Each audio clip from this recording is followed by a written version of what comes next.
a very stirring topic, a frightening subject, a relevant subject, something that the Jewish people have encountered throughout our history.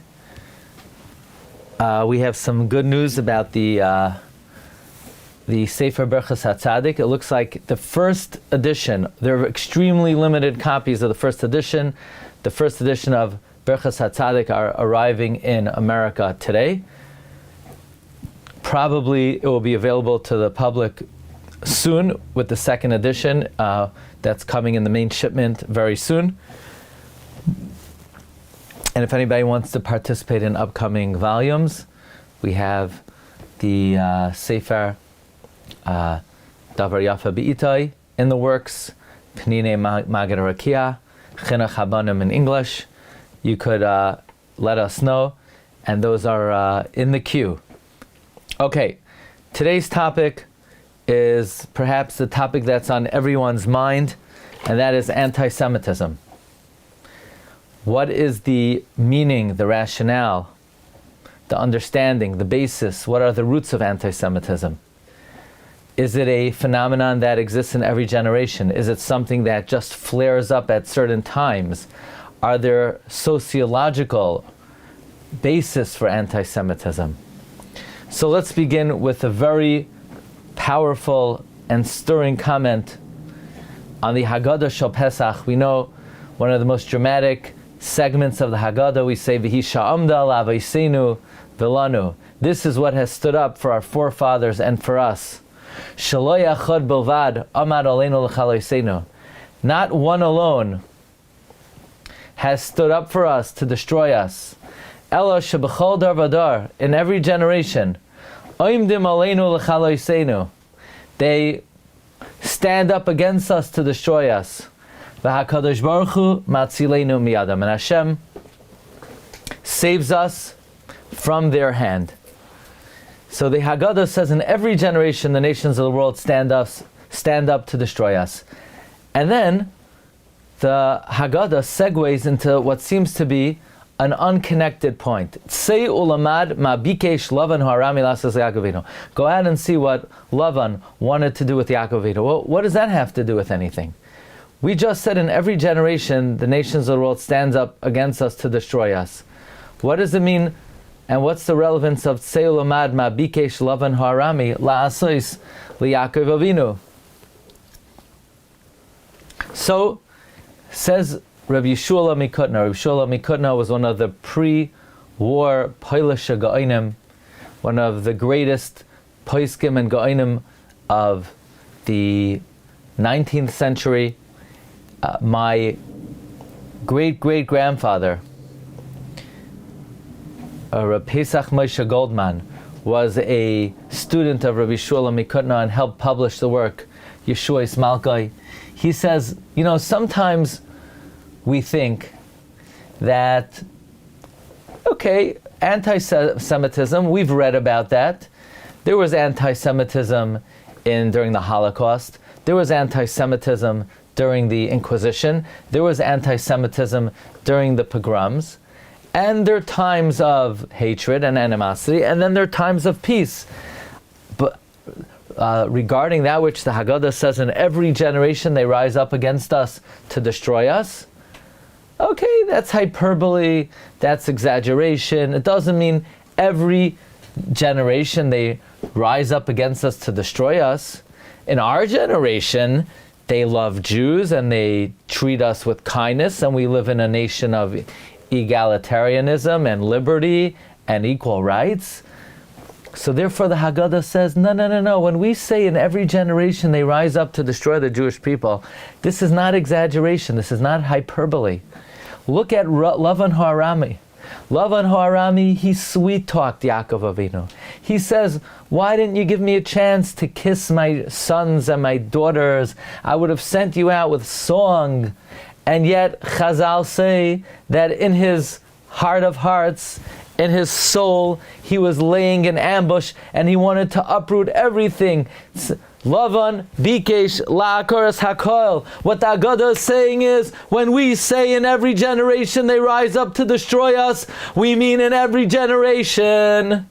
We mean even when you live in a country of civil rights and equal rights and egalitarianism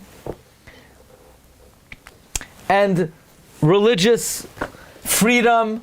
Don't make a mistake and think that they don't really want to destroy you. They do. That's a fact of life. Tzei ulamad. When we say b'chol dar v'dar oimdim aleinu l'chaloiseinu, the proof is tzei ulamad ma bikesh Lavan ho'arami lasos liYaakov Avinu.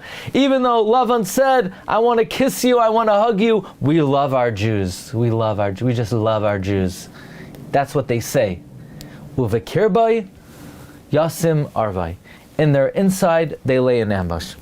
So, we're going to speak about the roots, the etymology, the source of anti-Semitism, and of course, in our parsha, after 22 years, Yaakov Avinu is returning to Eretz Yisrael, and he is encountering his brother, his foe, who is primed to attack with 400 men.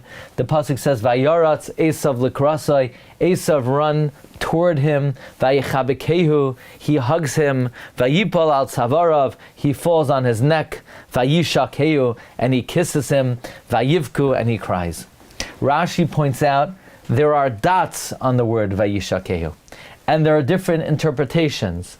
There's a machlokes in the Sifri what this means. Some explain it because dots indicate that you should understand it, the opposite of what you would have thought. Some darshan it to say that it says he kissed him. No, he didn't kiss him wholeheartedly.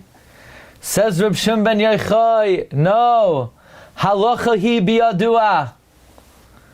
Reb Shimon ben Yochai says, actually the way the printer punctuated it, halacha hi, it is a matter of law. Biyadua she'esav soinei liYaakov. It is known that Esau hates Yaakov. So then why did he kiss him? Ela shenichmeru rachamav ba'isa pam. His mercy was aroused at that time. V'nashku b'chol libai, and he kissed him with all his heart. So there are two interpretations of the dots. Either it means, even though it says he kissed him, he didn't kiss him wholeheartedly, or it is a fact, it is a halacha that Esau hates Yaakov. But, and you would have expected Esau would come for the kill. At that moment, his mercy was aroused. Now it's very interesting that there are two sources in Chazal for the meaning of these dots. There's a Sifri in Behaloischa, and Rashi quotes the Sifri in Behaloischa. Kiyoytse by vayishakeyu shaloi nashkai b'chol libay. Reb Shimon Yochai Omer halacha biyadua she'esav soinei liYaakov ela nepach rachamav ba'isashav v'nashkai b'chol libay. We have the teaching of the Rashbi in the Sifri and Behaloischa, and we also have a Medrash Rabbah in Vayishlach. Vayaratz Esav likrasai vayishakeyu nakod alav Amar Reb Shimon ben Elazar. B'chol makom she'ata moitzi haksav rabba al hanakuda ata dorish es haksav. Whenever you have more writing than dots, you darshan the writing. Whenever you have more dots than writing, you darshan the dots. Here, it's equal. It teaches you shenichmeru rachamav ba'oisa sha u'neshakai b'chol libay. It's very interesting that there are two places in Chazal where they discuss the dots. One on the Medrash Rabbah here in Vayishlach on this pasuk, one in the Sifri and Behaloischa. And Rashi is Mimerchak Tavi Lachma. Rashi quotes the Sifri in Behaloischa instead of quoting the Medrash on this pasuk. Why is Rashi go to the Sifri and Behaloischa if he could just quote the Medrash Rabbah on this pasuk? So I would have said, well, because Rashi wants to bring down that there are two ways to learn it. The Medrash Rabbah only brings one take on this pasuk. I would have said Rashi quotes the Sifri to bring both views of Chazal. There's a sefer on the Holocaust called Begeit Salmaves, a Reb Sinai Yitzchak Adler.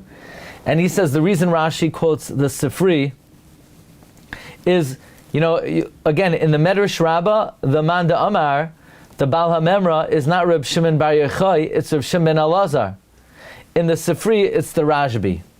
Well, says Rav Sinai Yitzchak Adler, the Rashbi is adding a Nakuda to Rav Shimon Elazar.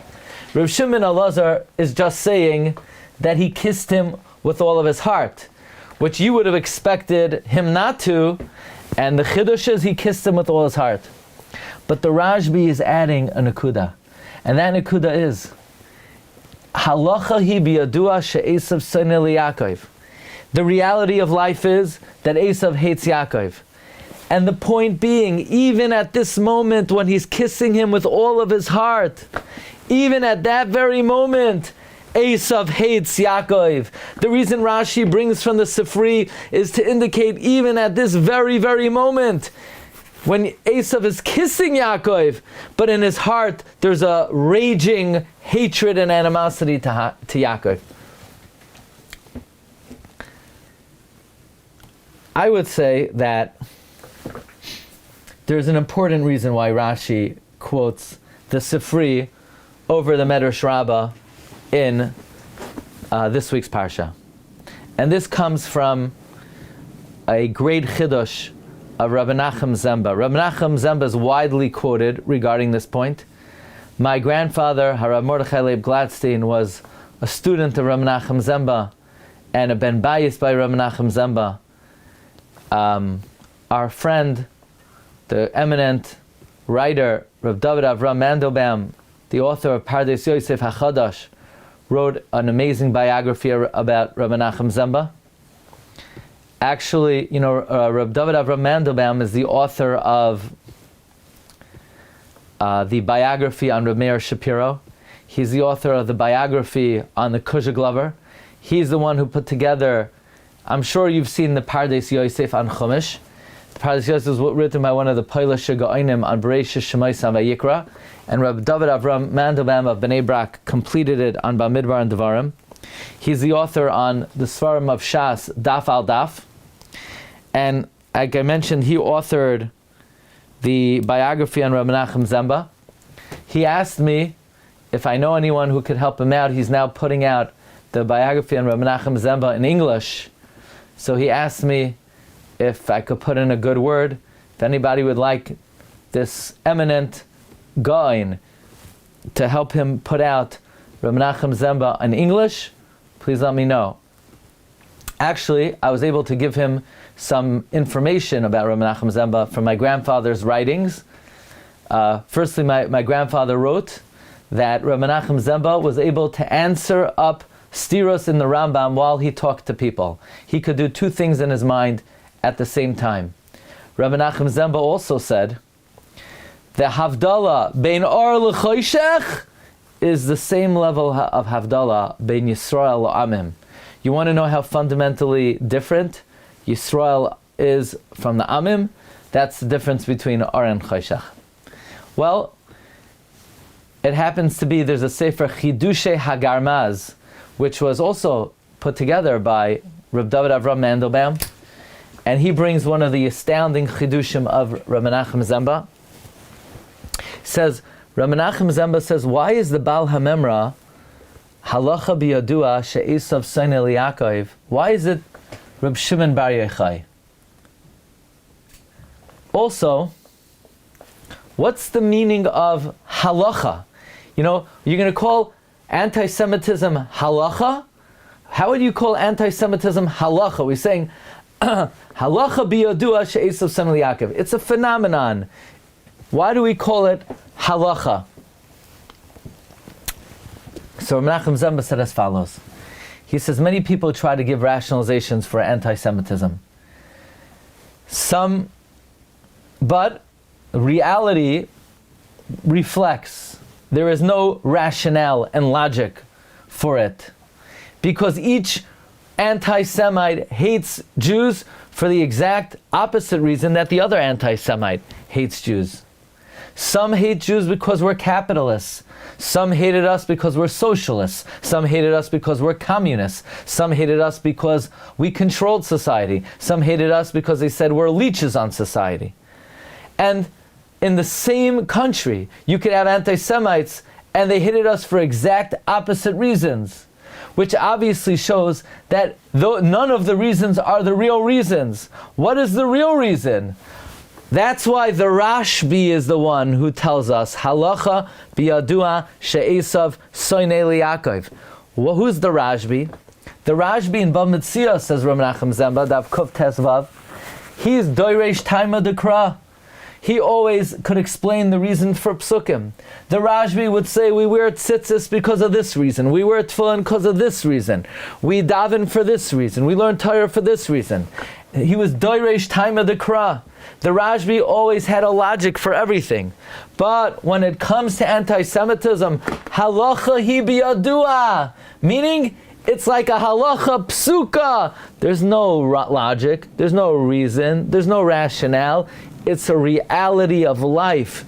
The reason why the Rashbi said halacha biyadua is he's letting you know, even though if there's anyone who could explain the logic for something, it's me, the Rashbi. I'm doiresh taima dekra. When it comes to anti-Semitism, it's halacha biyadua. It's just a reality and a fact of life. It's just a reality or a fact of life.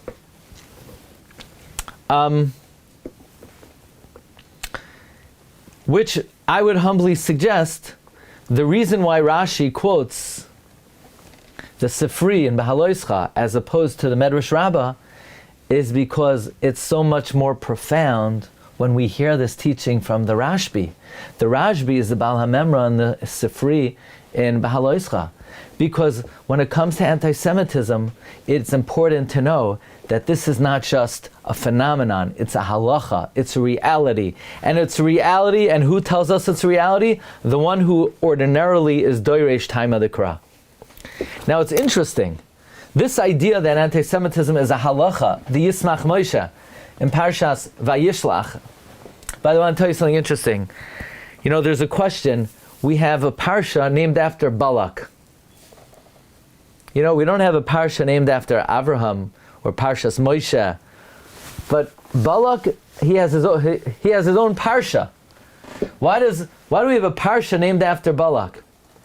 So it's suggested that, you know, when it comes to a Jew, how often could we say, yeah, we fulfill that halacha wholeheartedly, with all of our kavana, with all of our heart and soul, with all the minusha, with every single pitchifka. Who could say we're just a basar v'dam? But there's one individual who he's mekayim a halacha azoy darv tzazayin the way you're supposed to. You know who that? You know what halacha that we're talking about? Halacha biyadua she'esav soinei liYaakov. Balak, by hiring Bilam, he was mekayim his halacha wholeheartedly. Mamish belev shalem. So he's zoicha, you know, he was makayim a halacha b'miluai. He's zoicha to have a parsha named after him. You know, that's bedarch tzachais. That's brought in the Sfarim. In any event, what we want to explore now is why the lashon of halacha biyadua. We understand it's a phenomenon, it's a fact of life, it's reality. Why this lashon halacha biyadua? It's interesting. One of the great Gaonim to come out of Yeshiva Chachmei Lublin, Rav Pinchas Hirschsprung. He was in Montreal. I believe Rabbi Obam speaks about him often. I think he stayed in Rabbi Obam's house. Rabbi Obam spoke with him many occasions. And Rav Pinchas Hirschsprung was a great baki in Shas. He could quote the words of Rishonim verbatim. He would say jokingly, you know, there's a machlokes, who's greater, Sinai or Oikar Harim? Someone with broad, vast knowledge of Torah, Sinai, he knows the whole corpus of material, and Oikar Harim, someone with deep, profound analytical skills. Who's better, Sinai? And the conclusion of the Gemara is, Sinai is greater. It's greater to be a baki than an amkan. And many poskim say that was back then, when the ikar is knowing the sources of the information, but nowadays when everything is written, then Oikar Harim is perhaps greater. But Rav Pinchas Hirschsprung would say, why is Sinai better than Oikar Harim? Let the Oikar Harim come. He knows how to uproot a mountain. Sinai is a mountain. Let him uproot Sinai. Why is the Sinai greater than the Oikar Harim? The Oikar Harim should come and uproot Sinai. So Rav Hirschsprung would say, in humor, yeah, if he could find him, he would uproot Sinai. But the Oikar Harim is so, is so tunnel visioned, has such a limited scope, he can't find, he doesn't know where he is, he doesn't know where the Sinai is. So Reb Pinchas Hirschsprung is quoted in Yeshurun in the 26th volume that the word halacha, and by the way, Rav Hirschsprung would quote Rav Menachem Zemba on this. Rav Hirschsprung would say, based on the Rambam, that this is something that Rav Menachem Zemba quotes, that halacha l'Moshe Misinai, you can't have a machlokes. Look in the Chavos Yair, Siman Kuf Tzadi Beis. You can't have a machlokes by halacha l'Moshe Misinai. That's why Chazal emphasize halacha. What? Halacha. There's no machlokes about this. I think I distracted myself, but the Yismach Moshe in Parshas Vayishlach says, what is this lashon of halacha? What is this halacha? What is this lashon of halacha? He says, in his opinion, it's a ta'as sofer. The word halacha is a ta'as sofer. It should have said haloi hu biyadua. Instead of halacha, it originally said haloi hu biyadua. That just strengthens the question, because our girsa is halacha.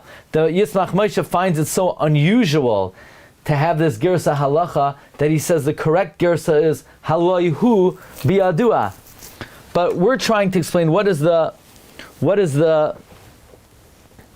reason why our girsa is halacha. What's the meaning behind that girsa? So one explanation, Rav Menachem Zemba said it's a reality of life. Another reason Rav Hirschsprung brought from Menachem Zemba is that there's no machlokes about it, like halach. In other words, Rav Hirschsprung is quoting Rav Menachem Zemba that it's a halach l'Moshe Misinai,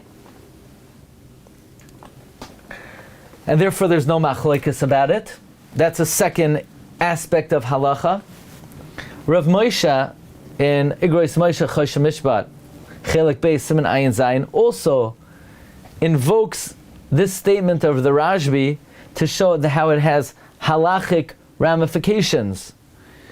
It once happened in England that the Jewish schools were not receiving the funding that other public schools were receiving, and they entertained the possibility maybe they should sue the government for not funding the Jewish schools the way they funded other public schools. And they asked the question, they brought the question to Rav Moshe, whether they should sue.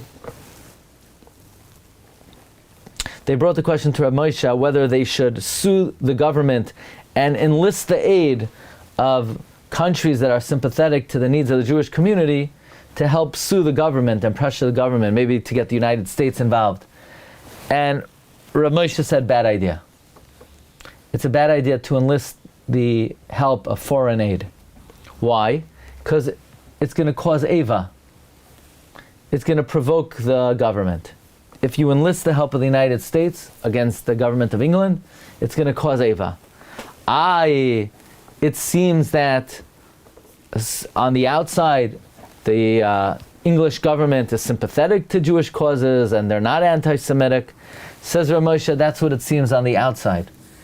But why do Chazal bring the Rashbi, halacha hi biyadua, she'Esau sonei liYaakov? You know why it's called halacha? Says Rav Moshe, because it's immutable. The same way halacha doesn't change, anti-Semitism doesn't change. Even though they look like they are interested, they have our best interest in mind, but since beneath the surface there's a reality that doesn't change the way halacha doesn't change, so it is, heaven forbid, to provoke and to cause Eva. That's why Chazal say, halacha hi biyadua she'Esau sonei liYaakov. In other words, Rav Moshe is saying the lashon of halacha is literal, not like the Yismach Moshe that halacha is a ta'as sofer. So we've already brought three connotations of the word halacha. Number one, Rav Menachem Zemba, that there's no logic to it.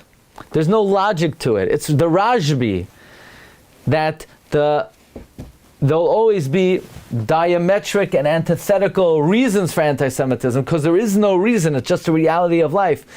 Also, Rabbi Menachem Zemba's quote to have said, there's no machloikas about it. Nobody disputes it. Nobody argues about it. Like halacha l'Moshe Sinai. Rav Moshe says it's like a halacha that lo nishtanis. It doesn't change. By the way, Rav Hirschsprung, in this article in Yeshurun, quote number 10, and it's also brought in the Pardes Yosef Hashalem, in a footnote on the word Vayishakeyu, that in Yeridea, Siman Peiches, there's halacha that you're not allowed to eat meat on a table that someone else is eating milk, unless there's a hecker, unless there's a differentiation or reminder that you should not partake of the other person's meal. However, if, let's say you have two people that are enemies, then they are allowed to eat milk and meat at the same table. Says the Rabbi Yonasan Eibeshitz in the Kreisio Plesi, Yisrael v'akum, they could eat basar b'chalav on the same table. If you have an akum eating milk on the table, you're allowed to eat meat. Why? Because anti-Semitism is halacha. It's halacha biyadua she'esav son Yaakov. It's not just a phenomenon. It's something that enters the realm of halacha lamaisa. Halacha hi biyadua she'esav son Yaakov. So in other words, it enters the realm of halacha. It has halachic implications, halachic ramifications. The Kloisenberger Rebbe said that, what is this lashon of halacha? He writes this in the Shefa Chaim on Shlach. What halachic ramifications are there? He says, if somebody would come before you, and you say, yeah, I like how they dress, I like their clothing, I like how they speak. I want to be like them. But you knew they hated you, and you were their avowed enemy, and they want to harm you. You might think twice before you want to emulate them, before you want to adopt their code of conduct. The reason why Chazal say halacha biyadua she'esav son Yaakov, it's teaching you something lamaisa. You need to separate yourself. You need to distance yourself. Don't desire to emulate their ways. Don't think that this is something that, it's appropriate. I'm gonna look at it and I'm gonna see how I could emulate it and adopt it. No, if you realize how much animosity is there, you'll think twice and a third time, and you'll change your mind before you want to emulate and adopt the behavior of somebody who wants to harm you. In fact, in the Sefer Reb Simcha Bunim of Parshischa, he also says that how careful you have to be, because this is such a reality of life that you need to assume that this is so, and if it's not acted on, it's only because maybe at that time there's a laziness or a inertia, but default halacha biyadua she'esav son Yaakov. By the way, the Vishnitzer Rebbe, Rabbi Menachem Mendel Hager, in the Sheres Menachem, says also there's a halachic ramification of Esau son Yaakov. Reish Lakish says, always be margiz the Yetzer HaTov on the Yetzer Hara. Shenemar rigzu v'al techato imru v'vavchem al mishkavchem v'doim musala. Otherwise, remind him of the day of death. So simply it means you should think about the day of death, and then it will subdue you and it will humble you. But the Vishnitzer Rebbe said it could be Yasker Loi Yom HaMisa is remind the Yetzer Hara of the day of death. Because the Yetzer Hara is the Malach HaMaves. In that case, the Yetzer Hara is your enemy.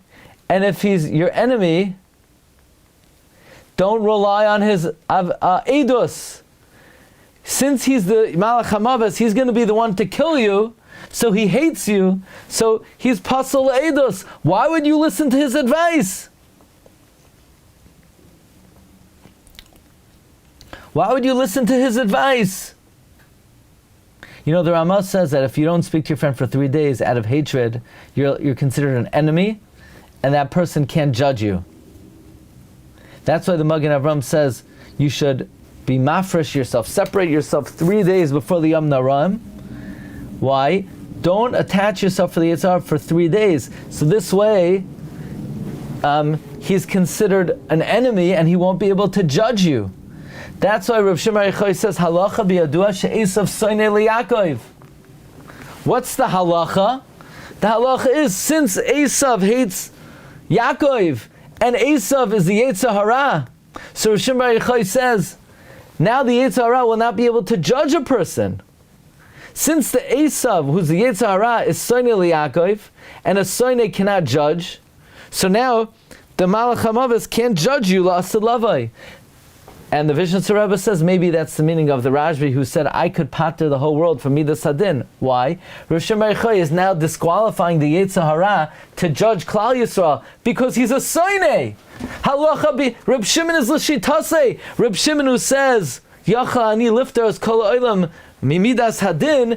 It's because he's the one who said Halacha biyadua she'esav soinei liYaakov. So this al pi drush is another ramification of Halacha biyadua she'esav soinei liYaakov. By the way, there's another very interesting ramification. In the Sefer Harei B'Samim, at the end, there's a hashmat at the end of Pekudei. He says, you know, there's an idea in Shas that if a Gentile turns off the light for you, adaita denafshe. We say by Dinei Shabbos, let's say if a goy puts out a light, we don't have to tell him, no, don't turn it off. Or you could even maybe say, anyone who turns it off won't lose out. Why? Because when the guy does it, he's doing adaite denafshe. How do we know for sure that when the Gentile does it, he's doing it for himself? Maybe he's doing it to help you. And if he's doing it to help you, so then you did an isser. So why are we not choishesh that he's not adaite denafshe? Why are we not choishesh that maybe he's doing it for you? The answer is halacha l'maisa. You're allowed to assume he's doing it for himself. Why? Because halacha hi biyadua she'esav soinei liYaakov. The phenomenon of anti-Semitism has halachic ramifications. Namely, we are allowed to assume, in many instances in Hilchos Shabbos, that adaite denafshe avad. Adaite denafshe avad. So it has halachic ramifications. So just to summarize, the halachic ramification, the Yismach Moshe says, no, the Gersa is not halacha hi biyadua, it's haloi hu biyadua. But we've seen many of the Chachmei Hadar, Hadoros, offer various interpretations of halacha hi biyadua. Chidushe hagarmaz, it's to indicate that it's a halacha, meaning there's no logic. Rav Menachem Zemba quoted by Rav Hirschsprung, halacha, it's like halacha l'Moshe Sinai, and you can't argue about it. Rav Moshe says it's a halacha, and even in instances, and it doesn't change. So even if you think it won't cause Eva, no, Eva is something you always have to reckon with. That's a third. A fourth from the Harei B'Samim, that it allows us to assume akum adaite denafshe avad. A fifth from the Pardes Yosef, also of Hirschsprung, that you're allowed to eat milchiks and fleishiks at the same table. It's a halacha. Number 6, the Kloisenberger Rebbe says it's telling us that have second thoughts before you want to emulate the ways of the nations of the world.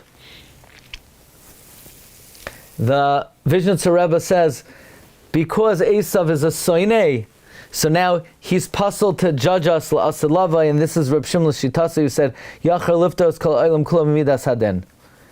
Now it's interesting. Rav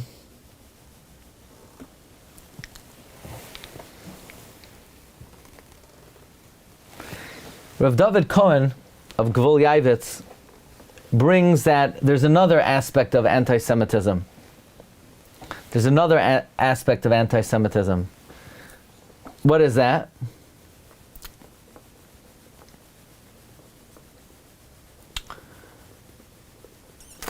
You know, the Gemara says in Shabbos, why is it called Sinai? Sheyarda Sina La'akum Alav. Because animosity went to the nations of the world on Sinai. Umash Shemai Chayrev Shemai. Rashi in Shabbos explains, when the nations of the world rejected the Torah, so Hashem hated them because of that. Hashem was upset with the nations of the world because of that. The reason why it's called Sinai is Sinah came down to the nations of the world for not being Mekabel the Torah. But if you look in the Medrash Lekach Tov, which is also known as Psikta Zuchrasa,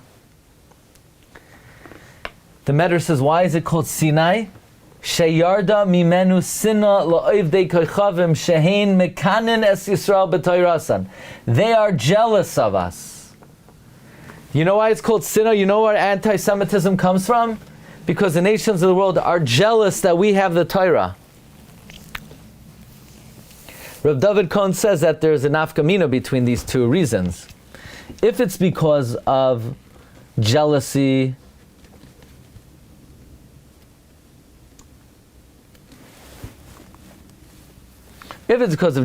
so if we're not observant and we don't learn Torah, we don't keep the mitzvahs, then they'll love us, then they will like us, then there's nothing that raises their jealousy.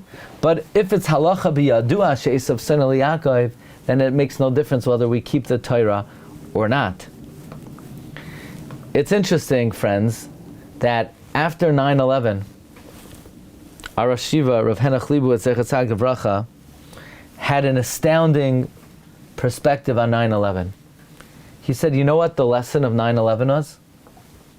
If people hate Jews so much that they're willing to give up their life because of that hatred. And why do they hate us? They hate us because we have the Torah and they're jealous. Look how powerful the Torah is. Look how important the Torah is. Look how valuable the Torah is. Look what a great gift the Torah is. That there are people that are so jealous of us that they're willing to risk their life to harm us because they're so jealous of the Torah. Look at the Koyach HaTorah. Rav Henach Libu said, it's a lesson, it's an insight into the power of Torah. And that event should be mechazik us in Torah. Should be mechazik our love of Torah, our commitment to Torah, our desire to spread the Torah. Look how valuable it is. Look what the nations of the world are willing. In other words, anti-Semitism should be mechazik limud Torah. It should stir our heart. Look what a valuable commodity. Look what we have. You realize that all of their hatred, that the biggest motivator in their life is the jealousy that they have for our Torah. I want to end off with one last message. And I'm going to tell you about a sefer that it's published, but it's not available. It's a biography about my grandfather. It's not available for the public. It's called Parashas Gedulas Mardechai. It's something we published for the family. But I want to read you something from there. It's Oyoim V'Noira. It's about what my grandfather saw in the DP camps after liberation in Marienbad. We participated in the conference of Agudas Yisrael in 1947 in Marienbad, a resort located in what was then Czechoslovakia, popular for its mineral-rich waters. On the return trip with Harav Blach, the Telzer Rosh Hashiva, we were approached by a German at the waiting place. My grandfather was a member of the Joint. As a Joint member, I was dressed in an American Army uniform, and he mistook me for an American soldier. he began to say, you really should not be angry at us Germans for what we did. It is, after all, in our blood. Why are you upset at the Nazis for killing Jews? It's in our blood. It's in our blood. To which the Telzer Rosh Hashiva remarked, indeed, it is the blood of the culture. Halacha biyadua she'esav soinei liYaakov. Okay, Rabbi Isai, and it's unfortunately it's the reality of the Galus, and Be'ez Hashem we should be zoicha to the great day az epoich l'chol ha'amim safa brura likroi kulam b'shem Hashem. We wait for the day where all of humanity joins us v'yayasu chulam aguda achas lasais ritzayncha b'lev Hashem. Have a good day, everyone. Bracha v'atzlacha. Kol tov.